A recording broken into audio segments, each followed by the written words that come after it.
ሰባት ጊዜ ይወድቃል፣ ሰባት ጊዜ ይነሳል እንደሚባል በኃጢአት ብንወድቅ የሚያነሳን ማን ነው? እግዚአብሔር።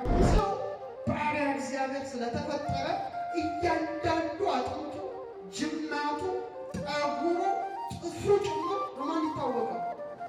ስንሰግድም ለእግዚአብሔር ሰባት ነገሮቻችን መሬት መምታት አለ። ሰውን መግደል አትችልም። የእግዚአብሔርን ፊርማ የተፈረመበት ወረቀቱን መቅደድ አትችልም። እንኳን ራስህንም መግደል ሰዓሊው ስሙን ጽፎ ምን ያደርግበታል?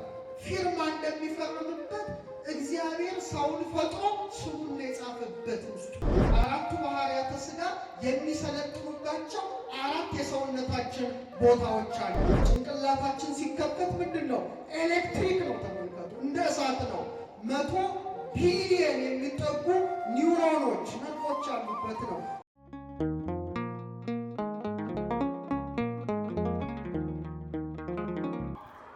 በስመ አብ ወወልድ ወመንፈስ ቅዱስ አሐዱ አምላክ።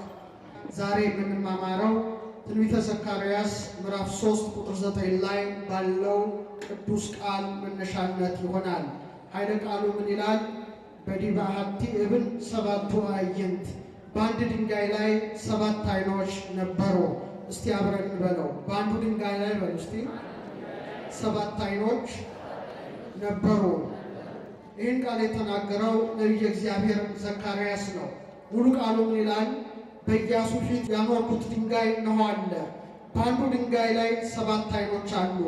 እነሆ ቅርጹን እቀርጻለሁ ይላል የሰራዊት ጌታ እግዚአብሔር ይላል። ደራሲው ይህን ሲተረጉም በተለይ አንድ የጸሎት መጽሐፍ ላይ እብንሳነ ገብርከ፣ ድንጋዩ ማለት እኔ ነኝ ይላል። በአንድ ድንጋይ ላይ 7 ዓይኖች አሉ።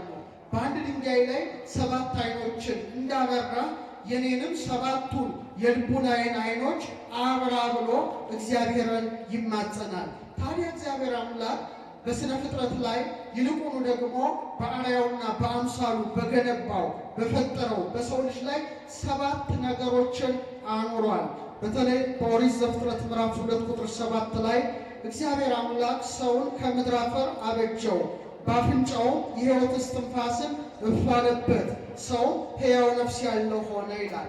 ሰው ማለት ራሱ ሊቃውንት ሲተረጉሙት 7 ነገሮችን ያዋሃደ ያሰናሰለ ፍጡር ይሉታል። ይኸው እሳት፣ ውሃ፣ ነፋስ፣ መሬት። እነዚህ አራቱ ባህርያተ ሥጋ ሲባሉ 3ቱ ባህርያተ ነፍሱ ደግሞ ልብ፣ ቃልና እስትንፋስ ናቸው።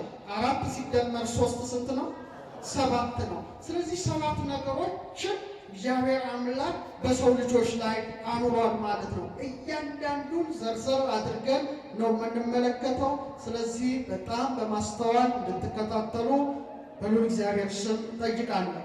ይህ ስነ ፍጥረትን ሲፈጥር በተለይ ከዕለተ እሑድ ጀምሮ እስካረፈባት ቀዳሚት ድረስ ያሉት ስነ ፍጥረት በሙሉ በሰው ልጆች ላይ እንዲንጸባረቁ አድርጓል። ሰው ማለት ምድራዊነትን ከሰማያዊነት ያዋሃደ ያሰናሰለ ብቸኛ ፍጡር ነው። ምድራዊም ነው፣ ሰማያዊም ነው። ስለዚህ ሰማያዊ ተፈጥሮ፣ ምድራዊ ተፈጥሮ በውስጡ ተስለውበታል። ለምሳሌ እግዚአብሔር አምላክ በዕለተ እሑድ 7ቱን ሰማያት ፈጥሯል። 7ቱን ሰማያት ሲፈጥራቸው ግን አፈጣጠራቸው ከእሳት ነው። ምንድን ነው አልኳቸው? ከእሳት ዋዩን ትቶ ሙቀቱን ትቶ በብርሃኑ 7ቱን ሰማያት ፈጥሯል። ለዚህ ነው ሊቃውንተ ቤተ ክርስቲያን ሰማይ የሚሉት። ሰ ማለት እሳትነትን የሚወክል ነው። ማይ ማለት ደግሞ ውሃን የሚወክል ነው። የእሳት ሰማያት አሉ፣ የውሃ ሰማያት አሉ። ስለዚህ ሁለቱ ቃላት ሲዋሃዱ ሰማይ የሚል ቃልን ሰጥተዋል። ከፀሐርያም ጀምሮ እስከ ኤረር ያሉት 7ቱ የእሳት ሰማያት ናቸው። ስለዚህ አስቀድሞ የእሳት ዓለማትን አኖረ። በመቀጠል ደግሞ ባቢል የሚባል ነፋስን ወይም አየርን አኖረ። ቀጥሎ ደግሞ ሐኖስን ወይም ቀጥሎ ጠፈርን ውሃን አኖረ። ቀጥሎ ምድርን አኖረ። ስለዚህ ደረጃውን በደንብ አድርገን ስናይ እሳት አንደኛ፣ ቀጥሎ ነፋስ ሁለተኛ፣ ቀጥሎ ውሃ ሶስተኛ፣ መሬት አራተኛ። ይህ እንግዲህ የአጽናፈ ዓለም ስሪት ነው። እነዚህ ሁሉ በሰው ልጆች ላይ እንዲንጸባረቁ ስላደረገ ሊቃውንት አባቶቻችን ምን ይላሉ? አራቱ ባህርያተ ሥጋ የሚሰለጥኑባቸው አራት የሰውነታችን ቦታዎች አሉ። እነዚህ መክብበ ሕዋሳት የምንለው ራሳችን፣ ቀጥሎ ደረታችን፣ ሶስተኛ ሆድቃችን፣ አራተኛ ከወገባችን በታች ያለው መሬትን የሚረግጥ እግራችን ነው። ስንት ናቸው ማለት ነው? ሰው ለስንት ይከፈላል? ለአራት ይከፈላል። ስለዚህ ጭንቅላቱን ስንመለከተው እሳት ነው። ምንድን ነው? እሳት ነው። በደንብ አድርጋችሁ ብትመለከቱት ልክ እንደ ሰባቱ ሰማያት እግዚአብሔር አምላክ ሰባት ነገሮችን ሰው ፊት ላይ ያስቀምጧል። በኋላ በዝርዝር እናያቸዋለን። 2 ዓይኖች፣ 2 ጆሮዎች፣ 2 የአፍንጫ ቀዳዳና አፍ ሲደመር ስንት ነው? 7 ነው። ስለዚህ ራሳችን እሳት ነው። እሳት ማለት ምንድን ነው? ብርሃን አለው። እሳት ምን አለው? ሙቀት አለው። የሰው ልጅ በተመሳሳይ መልኩ ጭንቅላቱ ምንድን ነው? እሳት ነው። የእውቀት ብልሽታ፣ የእውቀት ብርሃን የሚወጣበት ነው። በተመሳሳይ መልኩ ንዴትም ቁጣም የሚመነጭበት ነው። ስለዚህ እሳት አድርጎታል። ዛሬ በሳይንሱ ዓለም የሰው ልጅ ጭንቅላት በደንብ የሚታይበት ጊዜ ላይ ተደርሷል። ጭንቅላታችን ሲከፈት ምንድን ነው? ኤሌክትሪክ ነው። ተመልከቱ፣ እንደ እሳት ነው። 100 ቢሊየን የሚጠጉ ኒውሮኖች ነርቮች ያሉበት ነው። ከ100 ትሪሊየን በላይ ግንኙነትን ማድረግ የሚችል ነው ምናችን? ጭንቅላታችን። ስለዚህ እሳት አድርጎታል። እሳት የሰለጠነበት ነው። ከሰባቱ የእሳት ሰማያት በመቀጠል ባቢልን ወይም ነፋስን እንዳደረገ በሰው ልጅ ከአንገቱ ዝቅ ባለው ሳንባው ላይ ደረቱ ላይ ደግሞ ነፋስን ሾሞታል። ምንም ሾሞታል? ነፋስን። ስለዚህ ሰው አየር ሲያጣ ልቡን ሰዎች ምን ይሉታል? ጫን ጫን ጫን ሲሉት መተንፈስ ይጀምራል ማለት ነው። ምክንያቱም አየር ወይም ነፋስ የሰለጠነው ምን ላይ ነው? ደረት ላይ ነው። እግዚአብሔር ሰው ይደንቃል። ዛሬ ምን ተነፍሰው ኦክሲጅን በነፃ ነው አይደል? ኮቪድ በነበረበት ሰዓት ኦክሲጅን ስንት ነው የተሸጠው? ታውቃላችሁ? ስንት ነገር የተሸጠው ሰው መግዛት እስከማይችል ድረስ ደርሷል። እግዚአብሔር ግን በነፃ ኦክሲጅንን 65%፣ ካርበን ዳይኦክሳይድ 18%፣ ሃይድሮጅን 10%፣ ናይትሮጅን 3% አድርጎ ሾሞታል ማለት ነው ደረታችን ላይ። ይሄ የሱ የስራውን ድንቅነትን ያመለክታል። በመቀጠል ጠፈርን ወይም የውሃ ዓለምን እንዳኖረ ሆድቃችን ላይ ደግሞ ምን ይሰለጥናል? ውሃ ይሰለጥናል። የሰው ልጅ በአጠቃላይ ምድርን ስለሚመስል 70% ምንድን ነው? ውሃ ነው። ሆዴም ባርባር አለው ይላሉ እናቶቻችን። ይፈትን ልበ ወኩላያተ፣ እግዚአብሔር ልብና ኩላሊትን ይመረምራል ይላሉ። ሊቃውንት ምን ይላሉ? ኩላሊት ያጤሰውን ልብ ያመላለሰው ናላ የወረሰው ይላሉ። 3 የእውቀት ቦታዎች እግዚአብሔር ለሰው ልጆች ሰጥቷል። አንድ ኩላሊታችን ነው። ኩላሊታችን ዝም ብሎ እንትን አይደለም። እውቀት ይመነጭበታል፣ ምክር ይመነጭበታል። ጢስ ለምሳሌ እሳት ከመንቦልቦሉ አስቀድሞ ምንድን ነው የሚሆነው? ጢስ መጤስ ይጀምራል። ምክር የሚመነጭበት ኩላሊት ነው። ቀጥሎ ልቡና ያመላልሳል። እግዚአብሔር ልብ ላይ ጥበብን ሾመን ሳነሳ አንድ ነገር ትዝ አለኝ። ዛሬ የሳይንሱ ዓለም ምን ይላል መሰላችሁ? ሰምታችሁ ታውቃላችሁ? ጤናችሁን ለመጠበቅ የሰው ልጆች ባካችሁ ክኒን ከምትውጡ ይልቅ በባዶ እግራችሁ መሬት ላይ ተመላለሱ ነው። ሰምታችሁ ታውቃላችሁ? ምን ላይ ተመላለሱ? በባዶ እግራችሁ ሂዱ ተብሏል። መቼም አባቶቻችን ገዳማውያን መነኮሳት፣ በገጠር ያሉ ሰዎች እድሜያቸው ረጅም የሚሆነው ከዚህ የተነሳ ነው። ምክንያቱም መሬታዊ አካላቸው ምንን ይረግጣል? መሬትን ይረግጣል ማለት ነው። በእውነት አንድ ነገር ብነግራችሁ ለእናንተ ለጤናችሁ ይጠቅማቸዋል የሚል እምነት አለ። ከወገብ በታች መሬት ሰልጥኗል ስለሚል የሥነ ፍጥረት መጽሐፋችን። ሰውነታችን አሁን ባለንበት የምርምር ደረጃ ሲፈተሽ ሲመረመር በጣም ያስደንቃል። ዳዊት ግሩምና ድንቅ አድርገህ ፈጥረኸኛልና ምን እልሃለሁ? አመሰግንሃለሁ ይላልና ድንቅ ነው ሰውነታችን። ውስጡ ሲታይ 7 ኦክቲሊየን የሚጠጉ አተሞች አሉት። ማለት 27 ዜሮ ነው። ይህ እውነት ነው የምነግራችሁ። የሰው ልጅ ጤናማ የሚባለው ፕሮቶን ይባላለን፣ እውነት ነው፣ በምርምር ይታወቃል። ኤሌክትሮን ይባላለን፣ በምርምር ይታወቃል። ባላንስ ሆነው ማዕከላዊ ሆነው ሲኖር ጤነኛ ሆኖ ይኖራል። ሲዛባ ደግሞ ጤናው ይቃወሳል። አሁን በጣም እነዚህ የምታዩቸው ሞባይሎች እዚህ የሚቀረጽበት በሙሉ መሳሪያው፣ ላፕቶፑ፣ ዋይፋዩ ወዘተርፈ በሙሉ ወደ ህዋው ላይ የሚያመነጩት መጥፎ ነገር አለ። ይሄ ምንድነው? ፕሩቶን ይባላል። በደንብ ማስተዋል አለባቸው። በጣም ብዙ ፕሩቶኖች ነው። አሁን በመሳሪያ ብናየው ይሄ ሞባይል ከፍ ካለ እንደ መላእክት መሆን ያምረዋል። እንደምን መሆን? መላእክት አሁን የእሳትና የነፋስ ባህሪያዊ ምሳሌ አላቸው። እንደ ነፋሱ የረቀቁ እንደ እሳቱ የፈጠኑ ናቸው። በጣም ረቂቅ ናቸው፣ ፈጣን ናቸው። ስለዚህ ተፈጥሯቸው ከእሳትና ከነፋስ ነው ይባላል። ይህ ማለት ምሳሌው ሲያይ ነው። ውሃና መሬት ደግሞ የእንስሳ ነው። መብላት፣ መጠጣት፣ መውለድ ብቻ ነው ስራቸው። ይሰማችሁ? ስለዚህ ሰው ነፋስነቱና እሳትነቱ ሲበረታ ምን ይሆናል? ልክ እንደ መላእክት መሆን ያምረዋል። መጾሙን፣ እግዚአብሔርን ማመስገኑን፣ ሂድ ተመስጦ፣ ልዕልና፣ ከፍታ ይመኛል። ውሃውና መሬትነቱ ዝቅ ያለው ጫን ሲለው ደግሞ ብላ፣ ጠጣ፣ ውለድ፣ ሌላ ነገር አያውቅም ማለት ነው። እነዚህ ሁልጊዜ ነፍስን እየጎተቷት ይኖራሉ። ሰው ነፍሱ ከስጋው ስትለይ እሳትነቱና ነፋስነቱ ከላይ ያለው ነገር ከፍ ያለ ከሆነ ነፍስ ወደ የትኛው ዓለም ትሄዳለች? ወደ ላይኛው ዓለም ማለት ነው። ቦታዋ ነው ነፋስና እሳት። ወደ ረቂቁ ወደ እሳቱ ዓለም ወደ ነፋሱ ዓለም ትሄዳለች። ውሃነትና መሬትነቱ ደግሞ ተጭኖት ከኖረ ወዴት ይወርዳል ማለት ነው? ነፍሱ ወደ ታችኛው ዓለም ትወርዳለች። ስለዚህ ራሳችሁን ገምግሙ የትኛው ቦታ ነኝ የሚለው። እንግዲህ አራቱ ማዕረተ ሥጋ እንዲህ ስናይ ደግሞ በጣም የረቀቀ ልብ፣ ቃል፣ እስትንፋስ ያለው የሰው ልጅ ምን አለ? ነፍስ አለ ማለት ነው። እቺ የሥላሴ ምሳሌ ናት። ሥላሴ ንግበር ሰብአ በአርአያነ ወበአምሳሊነ፣ ሰውም በመልካችን እንደ ምሳሌያችን እንፍጠር፣ በልብነት በቃልነት በእስትንፋስነት ከወይን ማለት ነው። አስቡ እስቲ ልብ ሲባል ቀላል ነገር ነው እንዴ? ምን ልብ? ከልብ ምን ይወለዳል? ቃል። እስቲ በሉ ምን ይወጣል? እስትንፋስ። ለምሳሌ እኔ በልብ የማስበውን ነገር አታውቁትም እናንተ።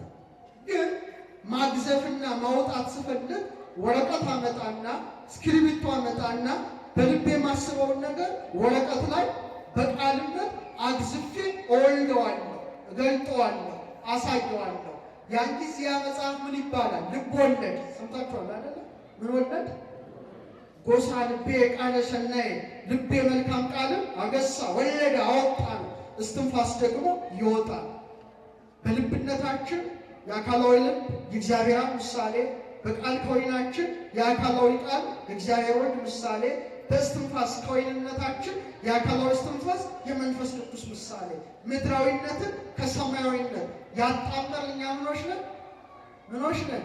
ሰዎች ነን ማለት ነው። ስለዚህ ይህን ነገር በሚገባ መረዳት ማወቅ ያስፈልጋል። ዛሬ ቀኑ 7 ነው፣ ወሩ 7 ነው፣ ዓመተ ምሕረቱ 2017 ነው እና ስለ 7 ብዙ እናያለን። እግዚአብሔር ስንት ዕለታትን ፈጥሯል? ኧረ ንገሩ። 7 ዕለታትን ፈጥሯል። በ7ቱ ዕለታት ልክ የሰው ልጅን የሚወክሉ ነገሮችን ያስቀመጠው። ለምሳሌ የመጀመሪያው ዕለት ምን ይባላል? ንገሩኝ እስቲ። ሰንበት እኮ መቼ ነው? እሁድ ነው። መጀመሪያው ዕለት እሁድ ነው። የሥራ መጀመሪያ ነው ለእኛ ሰኞ የምትሉት እንጂ እሁድ ነው። እሁድ ማለት ይሂዶት ካለው የግዕዝ ንዑስ አንቀጽ ይወጣል። አንደኛ መጀመሪያ ማለት ነው። እግዚአብሔር በዚህ ዕለት ብርሃን ይሁን አለ፣ ብርሃንም ሆነ። እግዚአብሔርም ብርሃንን ከጨለማ ለየ ይላል ኦሪት ዘፍጥረት ምዕራፍ 1 ከቁጥር 3 እስከ 4። መጀመሪያ ምን ነበረ? ጨለማ ነበረ። እግዚአብሔር ግን ምን አለ? ብርሃን ይሁን አለ፣ ብርሃንም ሆነ ይላል። ያ ብርሃን ዝንቱ ብርሃን ኮኖሙ ጥበበ ወአእምሮ ይላል። ለመላእክት እውቀት የሆናቸው ብርሃን ነው። ደገኛ ብርሃን ነው። ታዲያ ያም ብርሃን በሰው ልጆች ላይ እንዲታይ አድርጎታል። ለምሳሌ መጀመሪያ ምን ነበረ? ጨለማ። ቀጥሎ ምን መጣ? ብርሃን መጣ። ይሄ በዕለተ እሑድ ነው። ይሄ ምን ያመለክታል ይላሉ ሊቃውንት? ጨለማ የዚህ ዓለም ምሳሌ ነው። ብርሃን ደግሞ የወዲያኛው ዓለም ወይም የመንግሥተ ሰማያት ምሳሌ ነው። ለሰው ልጅ መጀመሪያ የዓለም ተሰጥቶታል። ቀጥሎ እንደ ብርሃን ምኑ ይሰጠዋል? ብርህት የሆነችው መንግሥተ ሰማያት ይሰጠዋል። ጨለማ የድንቁርና ያለማወቅ ነው። ብርሃንስ የማወቅ ምሳሌ ነው። ሰው መጀመሪያ ያውቅ፣ ቀጥሎ ምን ይሆናል? እያወቀ እየተረዳ እየበራለት ይሄዳልና አስቀድሞ ጨለማን ፈጠረ፣ ቀጥሎ ምን ፈጠረ? ብርሃንን ፈጠረ። ስለዚህ ሰው በነፍሱ ምንድን ነው? ብርሃን ነው ማለት ነው። ምንድን ነው? ብርሃን ነው። ጌታችን መድኃኒታችን ኢየሱስ ክርስቶስ በማቴዎስ ወንጌል ምዕራፍ 6 ቁጥር 22 ላይ ምን ይላል? የሰውነት መብራት ዓይን ናት። ዓይን እንግዲህ ጤናማ ብትሆን ሰውነቱ ሁሉ ብሩህ ይሆናል። ዓይን ግን ታማሚ ብትሆን ሰውነቱ ሁሉ ምን ይሆናል? የጨለማ ይሆናል። እንግዲህ በአንተ ያለው ብርሃን ጨለማ ከሆነ ጨለማ ውስጥ እንዴት ይበረታ ሲል ምሳሌ 20:27 ላይ የሰው መንፈስ የእግዚአብሔር መብራት ናት ይላል። የማን መብራት ናት? የማን መብራት ናት? የእግዚአብሔር ተቋም ነን፣ የእግዚአብሔር መቅረዝ ነን ማለት ነው። ስለዚህ አስቀድሞ በዕለተ እሑድ ይሄንን አዘጋጅቶ በዕለተ ዓርብ ሊፈጥረው ላለው ለሰው ልጅ ምሳሌና ነጸብራቅ አድርጎታል። ቀጥሎ ያለው ዕለት ምንድን ነው? ሰኞ ነው። ሁለተኛው ዕለት ሰኑ ይባላል። ሰኒወት ሁለተኛ ማለት ነው። እግዚአብሔር አምላክ በዚህ ዕለት ምን ያደረገ? በውሆች መካከል ጠፈር ይሁን፣ በውሃና በውሃ መካከል ይክፈላል ይላል ዘፍጥረት 1 ቁጥር 6 ላይ። ስለዚህ ምን ተለያየ? ውሃ ተለያየ፣ ውሃ ተከፈለ። በተመሳሳይ መልኩ የሰው ልጅ ምን አለው? ውሃ አለው የለው? የተከፈሉ ውሃዎች አሉ።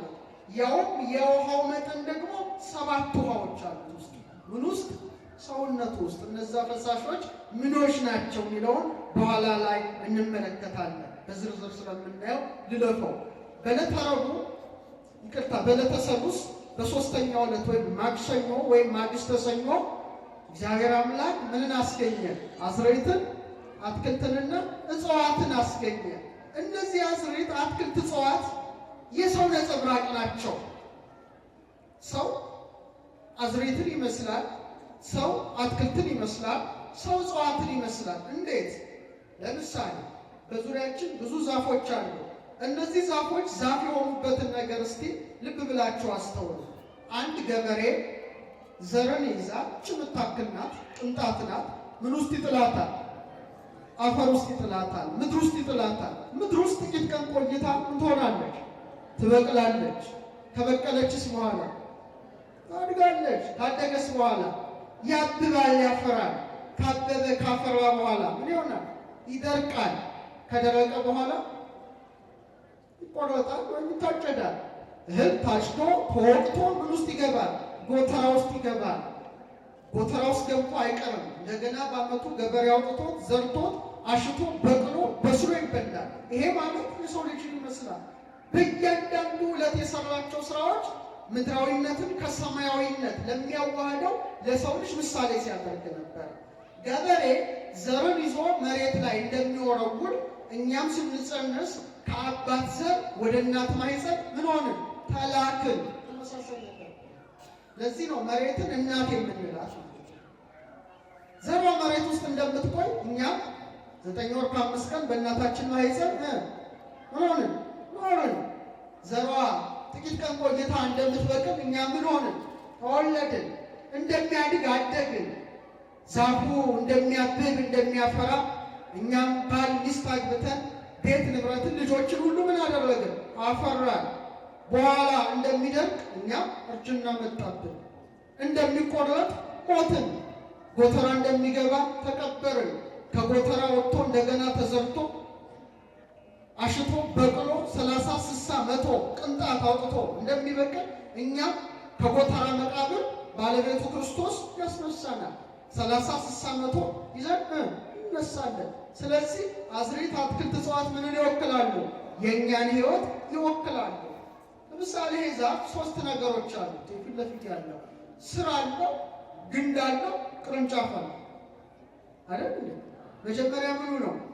ስሩ ነው። ቀጥሎስ ግንዱ ነው። ከግንዱ ላይ ምን አሉ? አይሹ ቅርንጫፎች አሉ። ስር ማለት ምንድን ነው? ዘሮቻችሁ፣ ትውልዶቻችሁ ናችሁ። ስር ይባላል። ግንዱ ማንን? እኛ ነን። ቅርንጫፎቹ ማን ናቸው? እኛ እኛ የምንወልዳቸው በእኛ ግንድነት የሚገኙ ልጆቻችን የልጅ ልጆቻችን ናቸው። ስለዚህ ሰውን እንዲመስሉ አድርጓቸዋል። እቺ ደግሞ ምድር ናት ይህን ሁሉ ነገር ብታከናውነው። ልክ እንደ ድንጋይ አጥንት አለን፣ እንደ ዛፍ ስሮች የደም ስሮች አሉ። ይሄ ሁሉ እንደ አፈር ደግሞ ቆዳ አለን ማለት ነው። ስለዚህ በዕለተ ሰሉስ የፈጠራቸው አዝርዕት፣ አትክልት፣ እጽዋት ማንን ይወክላሉ? የሰው ልጅ ይወክላሉ። እንቀጥል። ቀጥሎ ዕለተ ረቡዕ ይመጣል። አራተኛው ዕለት ምንን ፈጠረ? ፀሐይን ፈጠረ፣ ጨረቃን ፈጠረ፣ ከዋክብትን ፈጠረ።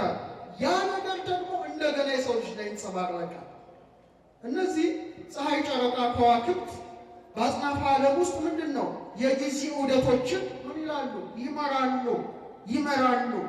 በተመሳሳይ መልኩ የሰውነት ነገር በደንብ ተደርጎ ውስጥ ድረስ ተከፍቶ ሲመረመር ብዙ እጢዎች አሉ። ልክ ጊዜ ዑደትን ፀሐይ፣ ጨረቃ፣ ከዋክብት እንደሚመሩ ሰውነትን እንደዛ አድርገው የሚመሩ ወደዛ ውስጥ አልገባም።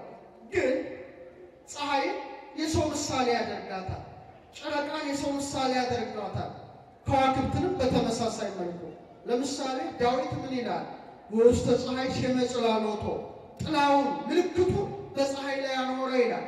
ማን ነው? የእኛ ምልክት ነው።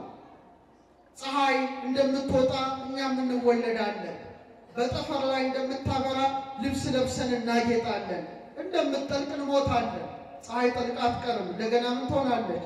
ትወጣለች። እኛም ሞተን አንቀርም። እውነተኛው ፀሐይ ኢየሱስ ክርስቶስ ሲመጣ ከሞት እንነሳለን ማለት ነው።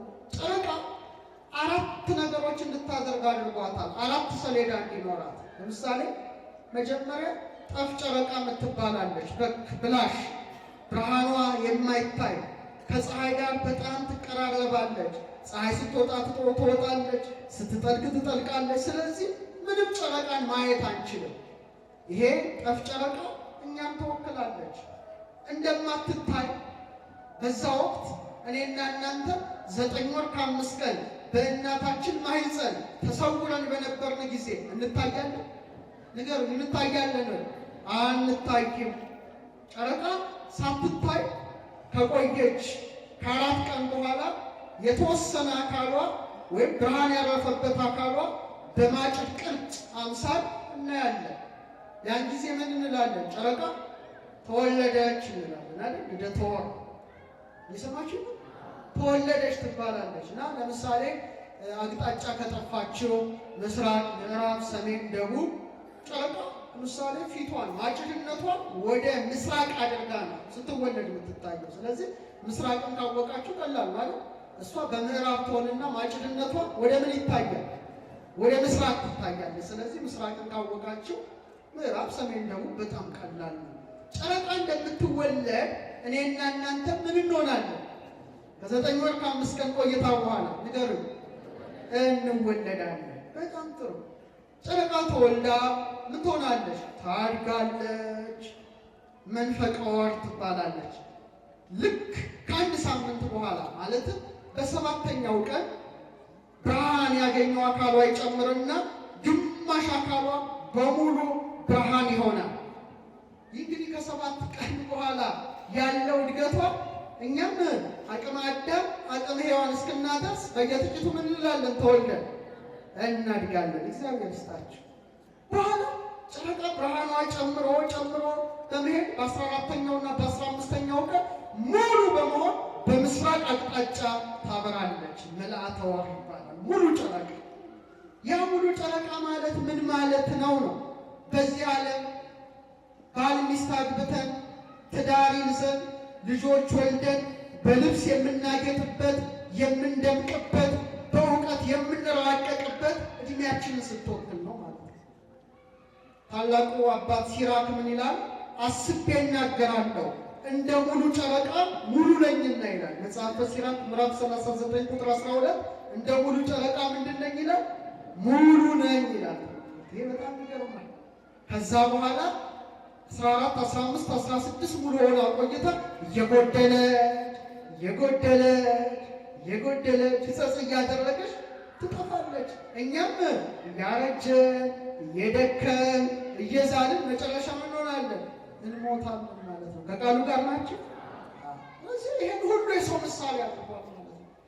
ቅዱስ ጳውሎስ በአንደኛ ቆሮንቶስ መልእክቱ ምዕራፍ 15 ቁጥር 41 ላይ ካለ ክብሩ ለፀሐይ የፀሐይ ክብሩ ሌላ ነው፣ ወካለ ክብሩ ለወር የጨረቃም ብርሃኑ ሌላ ነው፣ ወካለ ክብሮሙ ለከዋክብት የከዋክብትም ብርሃናቸው የተለያየ ነው።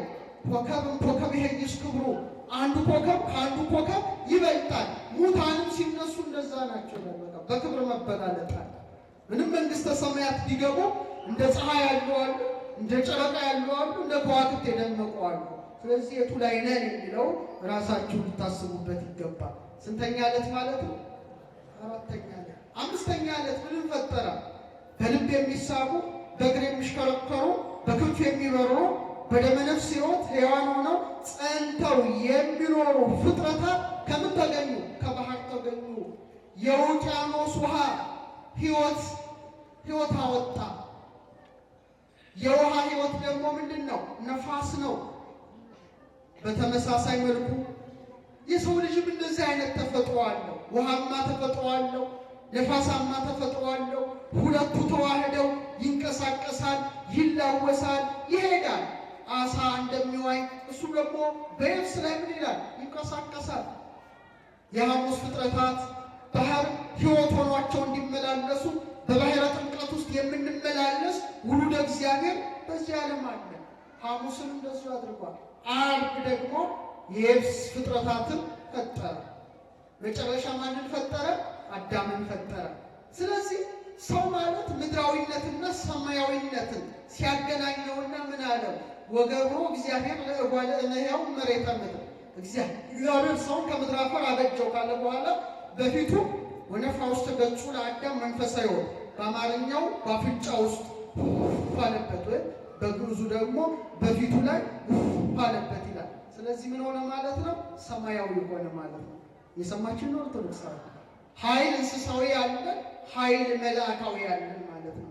እንስሳዊ ባህሪያችን በጣም ሲያይልብን ብላ ጠጣ ውለድ፣ ብላ ጠጣ ውለድ እዚህ ውጭ አያስብም።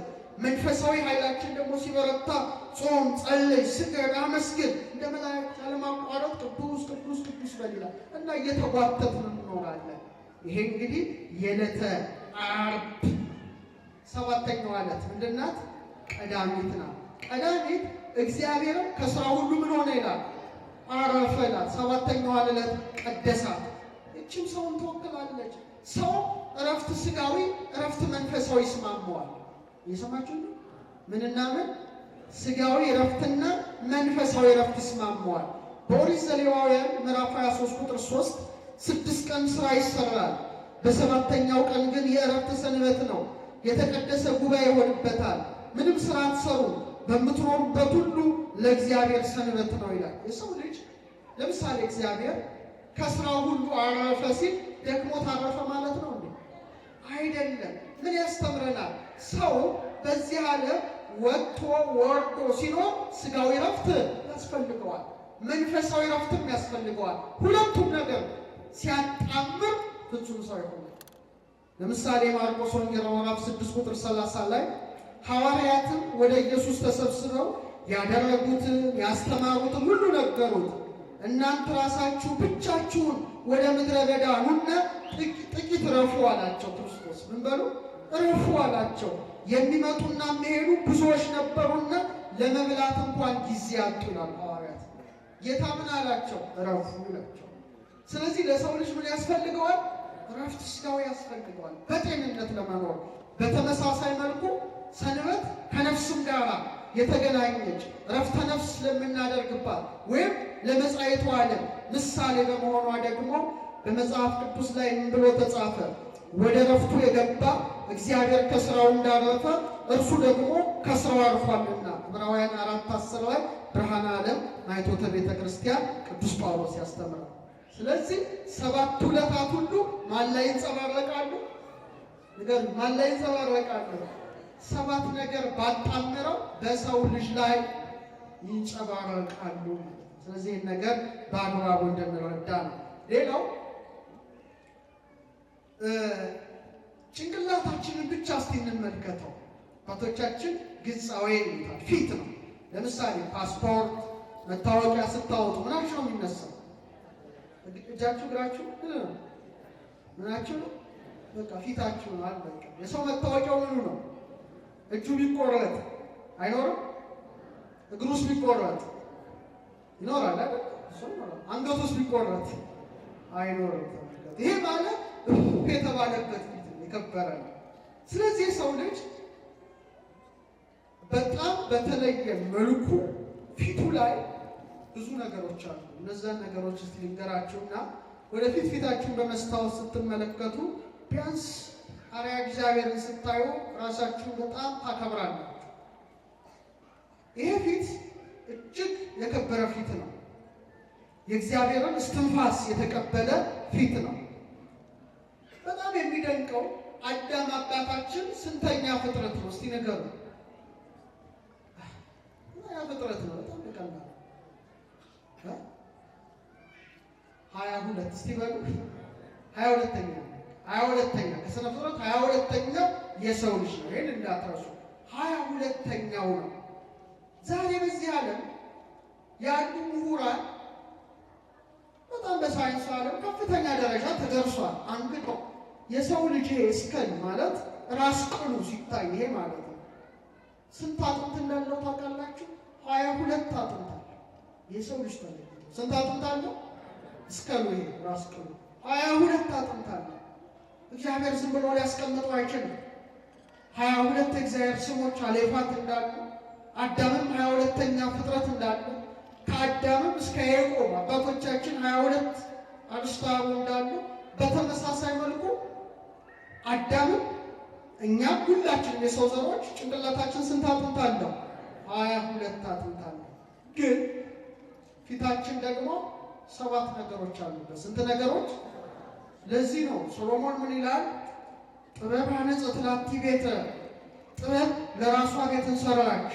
ወአቀመት ላቲ ሰባታ አዕማደ፣ 7 ምሰሶዎችንም አቆመች ይላል። ጥበብ ማን ነው? እግዚአብሔር ነው። 7ቱ ምንድን ናቸው? ሰማያት ናቸው፣ ዕለታት ናቸው። ይህ ብቻ ሳይሆን ጥበብ እግዚአብሔር የሰራን ቤት እኔና እናንተ ነን። 7 ምሰሶዎች የተባሉ አዕማደ ጥበብ የሚባሉ 2 ዓይኖች፣ 2 ጆሮዎች፣ 2 የአፍንጫ ቀዳዳና አፍ በድምሩ ስንት ሆነ? 7 ሆነ ማለት ነው። ግን እነዚህ 7ቱ ነገሮች 7 ነገር ሊያርፍባቸው ይገባል። ይሄው ማስተዋል ያስፈልጋል። ስንት ዓይኖች አሉ? 2 ዓይኖች አሉ። የቀኝ ዓይን የግራ ዓይን ራሱ ትርጉም አለው። በመንፈሳዊ ያለ የእውነት ራእይ ነው። ቀኝ ምንድን ነው? ብርቱ ነው። ቀኝ ጠንካራ ነው። ቀኝ ኃያል ነው። ቀኝ በብዙ መልኩ ይፈታል። ስለዚህ ዳዊት እግዚአብሔር ምኔ ነው አለ? ብርሃኔ ነው አለ። እግዚአብሔር ምኔ ነው? ብርሃኔ ነው። ዓይን ከብርሃን ጋር ሲዋሃድ ነው የሚያው። ለዚህ ነው የሰውነት መብራት ምን ናት አለ? ዓይን ናት። ዓይን ብሩህ ሆኖ ለምን ምን ይሆናል? ብሩህ ይሆናል። ስለዚህ ለአዕይንተ ልቡናችን ረቂቅ ብርሃንን ስጥ ይላል ቅዳሴ ጊዜ ላይ። ለአዕይንተ ልቡናችን ረቂቅ ብርሃንን ስጥ። ይህም ግዙፉን ነገር ለማየት ግዘፍ የሆነ ብርሃን ከዓይኔ ጋር ሲዋሃድ ነው። ከእውነተኛው ብርሃን የተዋሃደ ዓይን ደግሞ ማንን ያያል? እግዚአብሔርን ይመለከታል። ለምሳሌ ሊቃውንት ቀኝ ዓይንን በፀሐይ ግራ ዓይንን በጨረቃ ይመስሉታል። ጨረቃ የማንም ብርሃን ታንጸባርቃለች፣ የፀሐይን ብርሃን ታንጸባርቃለች። መንፈሳዊ ነጸብራቅ ነው። ስለዚህ ዓይኖቻችን ሁሉ ለማን ሊገዙ ይገባል ማለት ነው? ለማን ሊገዙ ይገባል? ለእግዚአብሔር ሊገዙ ይገባል። ዓይናችን እሱን ማየት አለበት። ዓይናችን ሕጉን መመልከት አለበት። ሁሌ 2 ዓይናችን ለእሱ ብቻ መሰጠት ለእውነተኛው ብርሃን አለበት። እንደገና ደግሞ 2 ጆሮ ተሰጥቶናል። በቀኝም ጆሮአችን በግራም ጆሮአችን የማንን ድምፅ እንሰማለን? የእግዚአብሔርን ድምፅ እንሰማለን። አዳም ሰይጣን የተጫወተበት በዚህ ነው። ዓይኑ የተከለከለውን ነገር እንዲያይ፣ ዕፀ ሕይወትን ሳይሆን ዕፀ በለስን እንዲያይ፣ ጆሮ የእግዚአብሔርን ድምፅ ሳይሆን ምን እንዲሰማ? የእባብን ድምፅ እንዲሰማ፣ አፍንጮቹ የተከለከለውን ዛፍ እንዲያሸቱ፣ አፉም እንዲቀምስ አደረገው። ግን 2 ዓይናችን 2 ጆሮአችን የከበሩ ናቸው። 2 አፍንጮቻችን የሚለው የሕይወትን እስትንፋስ የተቀበሉ ናቸው። የሰማችሁ ነው? አፋችን ደግሞ የማንን ምስጋና የሚያወራ ነው? አንደበት ሁሉ እስትንፋስ ያለው ማንን ያመስግን? እግዚአብሔርን ያመስግን ይላል። የንግግር ኃይል ያለበት። ስለዚህ ሰዎች መቅረዝን ይመስላሉ። ምንን ይመስላሉ? መቅረዝ። መቅረዝ ስንት ብርሃን አለው? ስንት ብርሃን አለው? 7 ብርሃን አለው። ያ መቅረዝ እኛ ነን ማለት ነው። በዲበ ሀቲምን አለ ዘካርያስ፣ በአንድ ድንጋይ ላይ ስንት መብራቶች ነበሩ? 7 አይኖች ነበሩ። 2 አይኖቻችን፣ 2 ጆሮቻችን፣ 2 የአፍንጫ ቀዳዳዎቻችን። አፋችን ለማን ብቻ ይገዛል? ለፈጠረው ለአልፋ እግዚአብሔር ብቻ ይገዛል። በዮሐንስ ራእይ ምዕራፍ 1 ቁጥር 12 ላይ እንዲህ ይላል፣ የሚናገረኝን ድምፅ ለማየት ዞር አልኩኝ። ዞር ብዬ 7 የወርቅ መቅረዞች አየሁ። ስንት? በመቅረዞቹ መካከል የሰው ልጅን የሚመስለውን አየሁ ይላል። እሱ ማን ነው? ስዱ ቃል ክርስቶስ ነው። በመቅረዙ መሃል ይመላለሳል ይላል። በምኖቹ መሃል? በመቅረዙ መሃል ይመላለሳል። ኢየሱስ ክርስቶስ። አሁን ወደኛ ሕይወት እናምጣው። በ7ቱ የመቅረዝ መብራቶች መካከል ጌታችን እንደተመላለሰ ዛሬ በክርስቲያኖች በ7ቱ መቅረዝ በተመሰሉ አዕማደ ጥበብ በተባሉ ሰውነታቸው ውስጥ ካልተመላለሰ መብራታቸው የጠፋባቸው ድንጋይ ብቻ ናቸው። ስለዚህ 2 አይኖቻችን ውስጥ ማን ሊመላለስ ይገባል? መድኃኔዓለም ሊመላለስ ይገባል። የሰማችሁ ነው? ስንቶቻችን ነው ኢየሱስ ክርስቶስ በአይናችን ውስጥ የሚመላለስ? በአይናችን ምን አይነት ስራ እየሰራንበት ነው? በየሶሻል ሚዲያው አይኖቻችን እኮ ረክሰዋል፣ ቆሻሻ ነገሮችን በመመልከት። የክርስቲያን 2 አይኖቹ ግን ማንን ሊያዩ ይገባል? ኢየሱስ ክርስቶስን ሊያዩ ይገባቸዋል። በመቅረዙ መካከል እንደተመላለሰ 2 አይኖቻችን፣ 2 ጆሮዎቻችን የማንን ድምፅ ሊሰሙ ይገባል? የክርስቶስን ድምፅ ሊሰሙ ይገባል። 2 የአፍንጫ ቀዳዳዎቻችን ምኑን ሊያሸቱ ይገባል? መዓዛ ቁርባኑን ሊያሸቱ ይገባል። አፋችን ሊያመሰግነው፣ ስጋውን ሊበላ፣ ደሙን ሊጠጣ ይገባል። ያን ጊዜ የእግዚአብሔር ምኖች ነው መብራቶች ሆኑ ማለት። ግን መብራታችን በርቷል ወይ? አይናችን እሱን እያየው ነው ኢየሱስ ክርስቶስን፣ ጆሮአችን እየሰማው ነው፣ አፍንጮቻችን እያሸተቱት ነው፣ አፋችን እየበላው ነው፣ እየጠጣው ነው። ራሳችን ጥያቄያችንን መጠየቅ ይላል። ስለዚህ 7 ነገር ያሉት የሰው ልጅ የእግዚአብሔር 7ቱ ሕዋሳቶቹ የእግዚአብሔር ምኖች ናቸው፣ ብርሃኖች የሚተላለፉባቸው ናቸው። ለዚህ ነው ሊቁ ምን አለ? ድንጋዩ እኔ ነኝ አለ። እምሻነ ገብርከ በከመ አብራይከ 7ቱን አይኖች እንዳበራ ጌታ የመድኃኒተ ኢየሱስ ክርስቶስ ሆይ 7ቱን የልቡናዬን አይኖች አብራልኝ ይላል። ያብራልኝ መድኃኒት። ስለዚህ ሰው የእግዚአብሔር መቅረዝ ስለሆነ ሲጸልይ እጁን ወደ እግዚአብሔር ያነሳል። ወደ ማን ያነሳል? ወደ ማን ያነሳል? ዳዊት ምን ይላል? በሌሊት በቤተ መቅደስ ውስጥ እጆቻችሁን አንሱ እግዚአብሔርንም ባርኩ ይላል መዝሙር 133 ላይ። እጆቹን ሲያነሳ 7 ነገሮች ነው የሚተባበሩት። ልክ እንደ መቅረዝ እንሆናለን ማለት ነው። ለዚህ ነው እግዚአብሔር መብራት ነው የሰው ልጅ ነፍስ ያለው። ለምሳሌ እስቲ እንደዚህ በሉ እስቲ አብዛኞቻችን እንደዚህ ነው ጸልዩ። አዛችሁ ስትጸልዩ እጃችሁን አንሱ። አሐዱ ሲሉ ካህኑ አሐዱ አብ ቅዱስ እጃቸውን ዘርግተው ነው። ይሄ ማለት የሰው ልጅ ምን ሰራ ነው? መቅረዝ ሰራ ነው። እስቲ መቅረዞቹ 7 እንደሆኑ እጃችሁን ሲዘረጉ 7 ነገር ነው የሚዘረጋው። ለምሳሌ ከትከሻችሁ አንስቶ እስከ ክርናችሁ ድረስ ስንት አለ? 1። ከክርናችሁ እስከ መዳፋችሁ መጀመሪያ ስንት አለ? 2። ቀጥሎ የሚዘረጋው ቅድም ጀማርና ክርስቶስ የቆጠራችሁበት ካፍ መዳፋችሁ ስንት? 3። ይሄም ስንት? 3 6 ሆነ። እግዚአብሔር መንፈስ ማረፊያ አክሊል የሚደረግበት ይሄ ታላቁ ራስ ሲቆጠር ምን ሆነ? 7። መቅረዙ መሀለኛው ነው። ንጹህ ዘይት ሌዋዊው ካህን ይመጣና ዘይት ያፈስበታል በመካከል። ልክ በመካከል የተቀዳው በቅርንጫፎች ሁሉ እንደሚበራ ሰው እጁን ዘርግቶ ወደ አልፋ እግዚአብሔር፣ ወደ አዶናይ እግዚአብሔር፣ ወደ ኤልሻዳይ ሲማጸን እግዚአብሔር ብርሃን ይሆናል። የሰማችሁ ነው። ግን ስንሰግድ ለእግዚአብሔር 7 ነገሮቻችን መሬት መንካት አለባቸው። ግድ ነው። ስትሰግዱ ሁላችንም በሰባቱ የጸሎት ጊዜያት ልክ ስግደቶችን ስንሰግድ 7 ነገሮቻችን መሬት ያርፋል። 1 ምናችን ያርፋል? 2 እግሮቻችን አይነኩም መሬት። በጣም ጥሩ። 2ኛ ጉልበቶቻችን። ስንት ጉልበቶች አሉ? 2 ጉልበቶች አሉ። 3ኛ ምናችን? እጆቻችን። ስንት ሆነ? 6። መጨረሻ የቀረው ምንድን ነው? ግንባር ነው። መሬታችን ይነካል።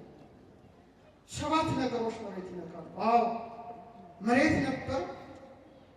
መሬት የሆነውን እኛን ከ7 ማንነት ያዋቀረን ማን ነው? እግዚአብሔር ነው።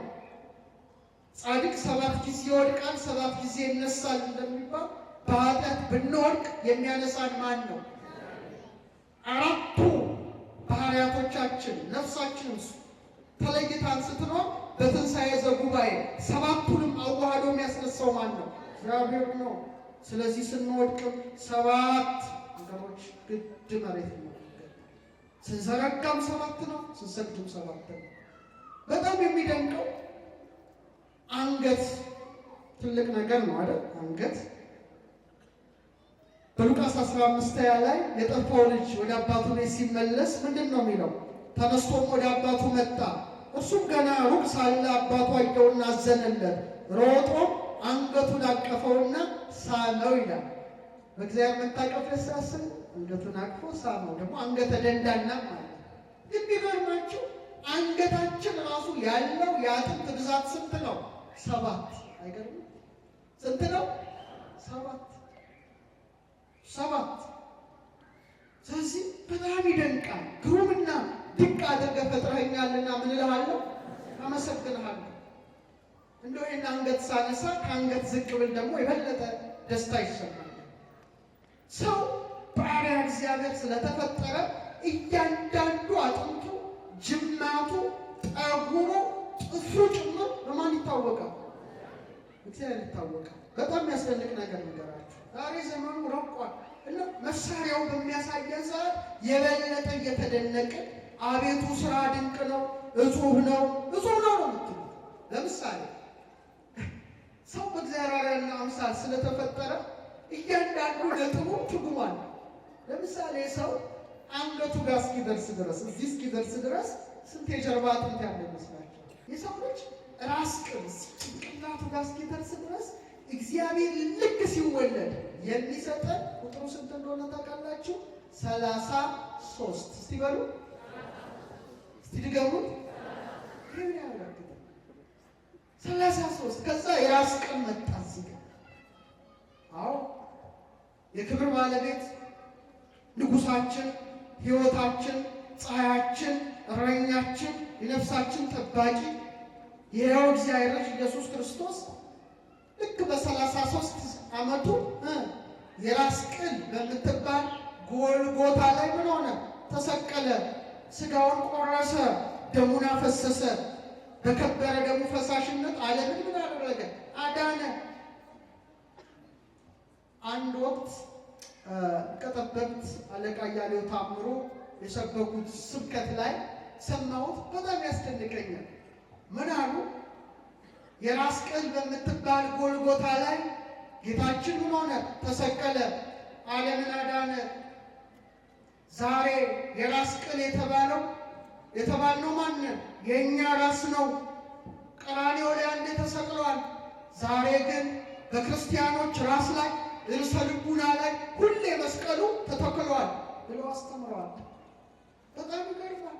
በ33 ዘመኑ የራስ ቅል ጎልጎታ ላይ የተሰቀለው ጌታ ዛሬ አጥንታችን 33 ነው፣ ይሄም 22 ነው። እናንተ የማታስተውሉ አለ ጳውሎስ የገላትያ ሰዎች፣ ኢየሱስ ክርስቶስ እንደተሰቀለ ሆኖ በፊታችሁ ተስሎ ነበር። ለእውነት እንዳትታዘዙ አዚም ያደረገባችሁ ማን ነው ይላል። አዚም ያደረገብን ማን ነው? ስለዚህ እያንዳንዱ አካላችን፣ እያንዳንዱ ሕዋሳችን ስለማን ይናገራል? ስለ ሰሪው ይናገራል። ሸክላው ሰሪውን ይሰብካል። ደግሞ ትንሽ ሊጨምር ስለ ይሄ ሲነሳ በቅርብ ነው፣ በጣም በቅርብ ሰው ልጅ ላይ የሚቆም ምርምር አይደለም። ሙቀት ይጨምራል፣ ይሄዳል፣ አይቆምም። ለምሳሌ ሰው ልጅ አልወለድኩም ብሎ ቢክድ በምን ይታወቃል? ነገሩን እስቲ በምኑ? በዲኤንኤው ይታወቃል አይደል? አልዋሽም፣ ፀጉሩ ጭምር እውነት እኮ ነው። ሰው ጥፍሩ ጭምር እውነት ነው የሚመሰክረው፣ ውሸት የለበትም። እና ዲኤንኤ ታውቃላችሁ፣ ሴላችሁ ኒውክለስ ውስጥ ያለ ነገር ነው። ግን ቢገርመው ውስጡ ምን እንዳለ ታውቃላችሁ?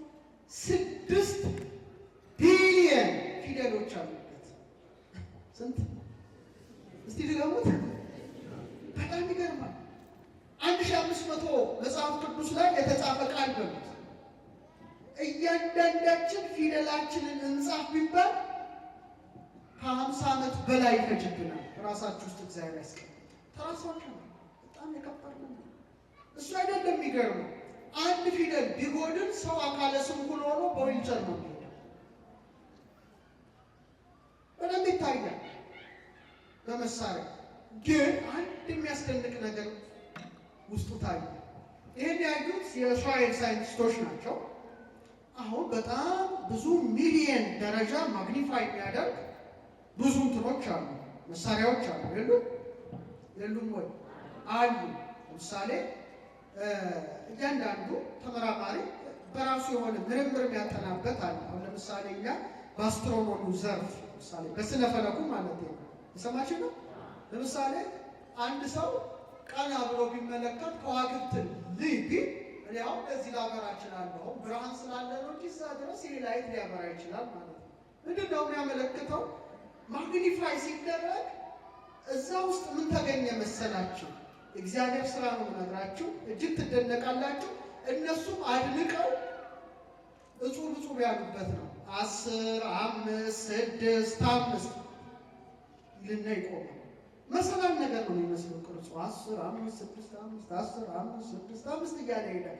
በኋላ መቼም ብሉይ ኪዳን የተጻፈበት የዕብራይስጥ ቋንቋ ነው ይታወቃል።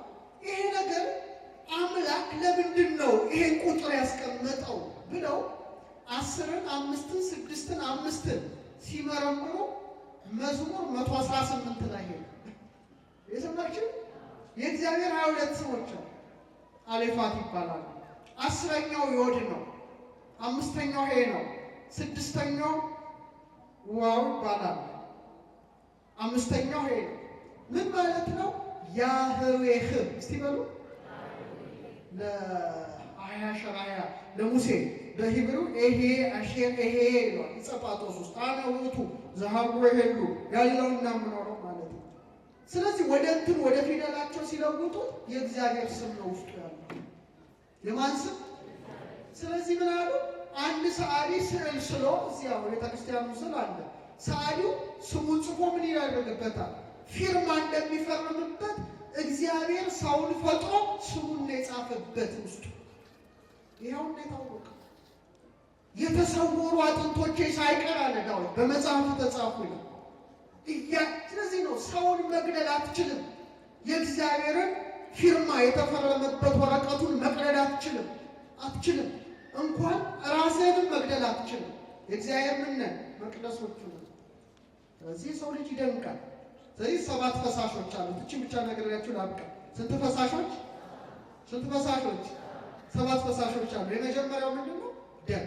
እስቲ በሉ መጽሐፍ ቅዱስ መቼም የጥበብ መንፈሳዊ የጥበብ ስጋዊ ሁሉ ምንጭ ነው፣ ግን ማጋነን አይደለም።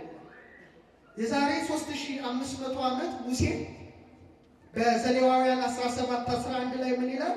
የስጋ ሕይወት በደም ውስጥ ነው ይላል። የስጋ ሕይወት በደም ውስጥ ነው። ስለዚህ ሕይወት ምን ውስጥ አለ ማለት ነው? ደም ውስጥ አለ ማለት ነው። ስለ ደም ዓለም የገባውን ነው አሁን የገባው። ብዙዎች ደማቸው ፈሶ ጆርጅ ዋሽንግተንን ጨምሮ ሕይወታቸው አልፏል። ዛሬ ግን የደም ጥቅም በመታወቁ ደም ስጡ ትበላላችሁ አይደል? ቀይ መስቀል። አዎ የሰውነታችን መላ ሕይወትን የሚመግብ የሚደግፍ ደም ነው። ለምሳሌ አይበለውና ወደ ክንዳችን የሚሄደው ደም ለአፍታ ቢቋረጥ ክንዳችን መበስበስ ይጀምራል። መሞት ይጀምራል ሲሉ እግዚአብሔር ግን ይደንቃል። አዲስ ሥጋ፣ አዲስ ቆዳ፣ አዳዲስ ነርቭ ጭምር የሚያሳድገው ምንድን ነው? ደም ነው። የሰው ሕይወቱ ደም ነው ይላል። ነፍስ ታድር በደም። ነፍስን በምን ውስጥ ታድራለች? በደም ውስጥ ታድራለች። አያችሁ፣ አንድ ፈሳሽ ሰጥቶናል ማለት ነው። ከሰባቱ ፈሳሾች አንዱ ምንድን ነው? ግን መጽሐፍ ቅዱስ ምን ይላል? ዘፍጥረት 9:4-5 ለኖኅና ለልጆቹ ነፍሱ ደሙ ያለችበትን ሥጋ አትብሉ ይላል። ስለዚህ ደም መብላት የተከለከለ ነው። ምን መብላት? ደም መብላት። በዘሌዋውያን 7:26 ላይ የወፍ ወይም የእንስሳት ደም አትብሉ ይላል። ለምን? ለራሳችን ጤና ሲባል። በዘመነ ሐዲስም ሐዋርያት በመጀመሪያው ሲኖዶሳቸው ማለት እንችላለን የሐዋርያት ሥራ ምዕራፍ 15 ከቁጥር 28-29 ለጣዖት ከተሰዋ ካሉ በኋላ ከደምን ከምን ከደም አያችሁ፣ ከታነቀ ማለት የታነቀ ማለት ነው፣ ሳይታረድ የሞተ ከብት ማለት ነው። ከዝሙትም ትርቁ ዘንድ ከዚህ ከሚያስፈልገው በቀር ሌላ ሸክም እንዳንጭንባችሁ እኛና መንፈስ ቅዱስ ፈቅደናል። ከዚህ ሁሉ ራሳችሁን ብትጠብቁ በመልካም ትኖራላችሁ፣ ጤና ይስጣችሁ አሉ። ይስጣችሁ ጤናን ይጠብቃል ማለት ነው። ዛሬ ዓለሙ በጣም ምን አለና ተመራመረና ነው ደም እንዳትበሉ። ደም መብላት በጣም አደገኛ ነው። ተዋሲያን፣ ረቂቅ ተዋሲያን፣ በአይን የማይታዩ ነገሮች ተሸካሚ ነው አለ መጽሐፍ ቅዱስ። ግን የዛሬ ስንት ሺህ ዘመን ነግሮናል። እንደውም አንድ በጣም የሚገርመው ዘሌዋውያን 17:13 ላይ ምን ይላል? ነገር ግን ደሙን እንደ ውሃ በምድር ላይ አፍስሰው እንጂ አትብላው ይላል። ምን በለው? ከብቶች ሲታረዱ ደሙን ምን ላይ አፍስሰው ይላል። ምን ማለት ነው? ደም ውስጥ ያሉት ረቂቅ ተዋሲያን መሬት ላይ ባሉት ረቂቅ ተዋሲያን ምን ይሆናሉ? ይመክናሉ፣ ይጠፋሉ፣ ጤንነት ይሆናሉ። ስለዚህ አንዱ ፈሳሽ ደም ነው። ደግሞ ክርስቶስ አምላካችን ክርስቶስ ንጉሳችን ደሙን አፍስሶ አይደል ዓለምን ያዳነው? የኢየሱስ ክርስቶስ ደም ከኃጢአት ሁሉ ምን ይለናል? እዚህ ደም ያለን ሰዎች ሁሌ ማንንቱ የክርስቶስ አምላካችንን ደም መጠጣት ይገባል። ስትጽሙዋን የተጠሙት መጠጣቸው። ቀጥሎ እግዚአብሔር ለሰውነታችን ውሃ ሰጥቷል። ምን ሰጥቷል? ንገሩኝ እስቲ። ውሃ 70% ምንድን ነው? ውሃ ነው። ታውቃላችሁ። ሶስተኛው ፈሳሽ ምንድን ነው? ላብ። እስቲ በሉ ላባችን፣ ወዛችን። በፊት ወስ ምንም ብላ ምግብህን ትበላለህ። ዘፍጥረት 3 ላይ 19 ላይ ሉቃስ 22:44 ምን ይላል? ወዙ በምድር ላይ እንደሚወርድ እንደ ደም ነጠብጣብ ነበር ይላል ጌታችን ጌቴሴማኒ ላይ ለካሳ። ስለዚህ ስንተኛ ፈሳሽ ነው? ሶስተኛ። አራተኛው ፈሳሽ እንባን የሰጠ ምናችን? እንባችን። ይሄ እንግዲህ የጸሎት የንስሐ የፈውስ ፈሳሽ ማለት ትችላላችሁ። ተመልከቱ። እንባዬን እንደ ትእዛዝ በፊት አኖር ይላል ዳዊት መዝሙር 56:8 ላይ። እንባን ሁሉ ከዓይን የሚያብሰው በመጨረሻው ማን ነው? እግዚአብሔር ነው። ስለዚህ ዓይናችን ሁሌ የክርስቶስን መከራ በማሰብ ይህን ፈሳሽ ማውጣት አለበት። እየሰማችሁ ነው? ማውጣት አለበት። አምስተኛ ፈሳሽ ምራቅ። ምናችን ነው? ምራቃችን ነው። ይሄ የፈውስ ኃይል ፈሳሽ ነው። የክብር ባለቤት ጌታችን መድኃኒታችን ክርስቶስ በዮሐንስ ወንጌል ምዕራፍ 9:6 ላይ ዓይኖቹ ላይ ቱፍ አለበትና እጁን ጭኖበት እንደፈወሰው መለኮት የተዋሃደው ምራቅ ይመጣል። እስቲ አንድ ጥያቄ ልጠይቃችሁ፣ የጌታን የፈውስነቱን ነገር። አንድን ሰው ዓይንህን ላፈር ብትሉት እየመረቃችሁት ነው እየረገማችሁት? እሺ፣ እገሌና እገሊት ዓይንና አፈር ናቸው ሲባል ፍቅረኛሞች ናቸው ማለት ነው? እሺ፣ በጣም ጥሩ። ስለዚህ ለምሳሌ በሳይንሱ ዓለም ትራኮማ የሚባል በሽታ ነው። በምንድን ነው የሚመጣው? በአፈር ማለት በአፈር ነው። ቅዱስ ያሬድ የጌታን ምራቁን ትፍ ብሎ ጭቃ ሰርቶ የእውሩን ዓይን ቀብቶ ማብራቱን ሲያይ ጾመ ድጓው ላይ ነው ጻፉ ላይ ይመስለኛል። እንኩሉ ዘያቢ ነግር ዘገብረ ከሁሉ የሚበልጠውን እነግራቸዋለሁ። ጽውር ያውር ሕያው ዓይነ ጭቃ አለ ዓይንን ያጠፋል እንጂ ዓይንን አያበራም። እሱ ግን ምራቁን ትፍ ብሎ ጭቃ ሰርቶ ምንን ፈጠረ? ስራው ድንቅ ነው። ስራው ድንቅ ነው። ስድስተኛ ፈሳሽ ብዙ ተባዙ ምድርንም ምልዋት የሚል ታላቅ የበረከትን ቃል ሰጥቷልና በኢዮብ 10:10 ላይ በውኑ እንደ ወተት አላፈሰስከኝምን? እንደ እርጎስ አላረጋኸኝምን? ቁርበትና ሥጋ ለበስከኝ፣ በአጥንትና በጅማት አጠነከርኸኝ ይላል። የአባት ዘር የእናትን እንቁላል ቢባል ምንድን ነው? ፈሳሽ ነው። ያም ፈሳሽ አርግቶ የፈጠረ ማን ነው? እግዚአብሔር ነው። ስራው ድንቅ ነው። ሰባተኛው የመጨረሻው ፈሳሽ ውስጣችን ያለ ዘይት ነው። ውስጣችን ያለ ዘይት ነው።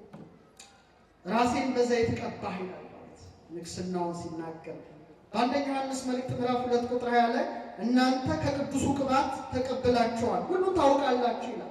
ዛሬ ዓለሙን ያስደነቀውን ቅብ ልንገራችሁ። እኔና እናንተ ዮሐንስ ነግሮናል። እውነት ነው፣ ውሸት የለም፣ እውነት ነው። እሱ ያስተምራችኋል። የሰው ልጅ ጭንቅላት ሲከፈት ቅርጹ ስርዓቱ ሁሉ ኤዶም ገነትን ነው የመሰለው። እንዴት በደንብ እንደው ሄዳችሁ በተለይ እንደው ኒውሮ ሳይንስ ብታጠኑ ብዙ ክርስቲያኖች ደስ ይለኛል። በጣም ያስደንቃል። የሰው ልጅ ጭንቅላት የሚያጠኑ በጣም ያስደንቃል። ሲከፈት እድሎቹ ብዙ ጊዜ አይችላል። ጭንቅላት ሲከፈት የሚገርም ዘይት አለ ውስጡ የሚፍለቀለቅ እና ሳይንቲስቶቹ ምንድን ነው ያሉት? በእውነት ነው የምነግራቸው። ዝም ብሎ ስጋና ደም እንዲሰይሙት አደረጋቸው እያላምን ክራይስት ኦይል የክርስቶስ ዘይት ተብሎ የተሰየሙ ለሳይንስ የሰማችሁ ሳክሪድ ሰክሪሽን ቅዱስ ዘይት ውስጣችን አለ። ለምሳሌ ወታደር የሆናችሁ ሰዎች ሰው ሲሞት ካያችሁ ወይ ጭንቅላቱ ተመቶ ይህን ዘይት ማየት ትችላላችሁ። ልክ ኤዶም ገነት መካከሉ ላይ የሕይወት ዛፍን ተከለ ይላል። የምን ዛፍን? የሕይወት ዛፍን አራቱ አፍላጋት እንዲፈሱ አደረገ። እንዲፈሱ አደረገ። 12 ፍሬ የምታፈራ የሕይወት ዛፍ ተመሳሳይ ነገር ነው። ጭንቅላት ሲከፈት ነጭ ነው። ትሪ ኦፍ ላይፍ ይባላል። ነጭ በጣም ይገርማል። 12 ቅርንጫፍ አለ። ምንድን ጉድ ነው እኮ በጣም ይገርማል። ክሬኒያል ነርቭስ በጣም 12 እንድታዩ እንድታሸቱ እንድትቀምሱ የሚያደርግ እና ይሄ ሁሉ ስናይ ማለት እዚህ ይለናል ክርስቶስ የሕይወት ዛፋችን ማን ነው? መድኃኔዓለም ነው። የወተት ወንዝ የማር ወንዝ ምንድን ነው? ብሉይ ኪዳንና አዲስ ኪዳንን የሰራ ነው። ወይነ ደሙን የሰጠን የዘይት ወንዝ ማን ነው? ልጅነትን የሰጠን ነው። ውስጣችንም ያ ዘይትን ያስቀመጠን እሱ ማን ነው? ክርስቶስ አምላካችን ነው። ስለዚህ ሰውን እንደዚህ ብንመድበው ብንደለድለው ሁሉ ምንድን ነው? ሰባት አዳም አባታችንም ኤዶም ገነት የቆየው በስንት ዓመት ነው? ስንት ዓመት ነው? ይገርም ስንት ዓመት ነው? 7 ዓመት ቆየ። በሰባተኛው ዓመት ዕፀ በለስን በልቶ ቢባረር ሰባተኛው ትውልድ ደግሞ ማን ተነሳ? ሄኖክ ተነሳ። አዳም፣ ሴት፣ ሄኖስ፣ ቃይናን፣ መላልኤል፣ ያሬድ፣ ሄኖክ እስተኛው ደግሞ ከዓይነ-ሞት ምን ሆነ? ተሰወረ። 7 ትልቅ ቁልፍ ናት። በአንድ ድንጋይ ላይ ለኢያሱ ሁሉን እፈጥራለሁ፣ ቀርጻለሁ፣ እንደ አዲስ አደርጋለሁ። በአንድ ድንጋይ ላይ 7 ዓይኖች አሉ እንዳለ 7ቱን የልቡናችንን ዓይኖች ክርስቶስ አምላካችን አብርቶ እሱን እንድናየው ቅዱስ ፈቃድ ይሁንልን። ያስተማረን የመከረን የሠራዊት ጌታ ልዑል አምላክ ክብርና ምስጋና አምልኮትና ውዳሴ ለእሱ ይገባል። አንድ ነገር ብናገር ደስ ይለኛል። እዚህ ቤተ ክርስቲያን በንግስ መርሃ ግብር ላይ ተገኝቼ ብዙ አገልግሎት ሰጥቻለሁ። ቅዳሴ ቤተ መቅደስ ክርስቲያኑ ሲከበር ግን አልነበርኩም። በሶሻል ሚዲያ አከታተል ነበረ። በጣም እንኳን ደስ አለዎት ክቡር አባታችን መጋቤ ሐዲስ እንኳን አስፈጸማችሁ ሊቃውንተ ቤተ ክርስቲያን። ይህን የመሰለ ታላቅ ሕንፃ ቤተ ክርስቲያን ገንብታችሁ ስለፈጸማችሁ እንኳን ደስ አላችሁ ለማለት እወዳለሁ። ምስጉን እግዚአብሔር የተመሰገነ ይሁን። ስለዚህ እኛም የማን መቅደሶች ነን? ነገር የማን መቅደሶች ነን? የእግዚአብሔር መቅደሶች ነንና ስለዚህ እግዚአብሔር መቅደስ ደግሞ ክርስቶስን የምናገኝበትን ሕንፃ ቤተ ክርስቲያንን በመፈጸማችን እጅግ ደስ ብሎናል። ስለዚህ የክርስቶስ ማደሪያ የሆነውን ሰውነታችሁንም እንድትጠብቁ 2 ዓይኖቻችሁ ክርስቶስን እንዲያዩ፣ 2 ጆሮቻችሁ ድምፁን እንዲሰሙ፣ 2 የአፍንጫ ቀዳዳዎቻችሁ መዓዛውን እንዲያሸት፣ አፋችሁ ስጋውን እንዲበላ ደሙን እንዲጠጣ እንድንጠጣ እንድንበላ መንፈሳዊ መልእክቴን አስተላልፋለሁ። ሰላም እግዚአብሔር ከሁላችን ጋር ይሁን። ወስብሐት ለእግዚአብሔር።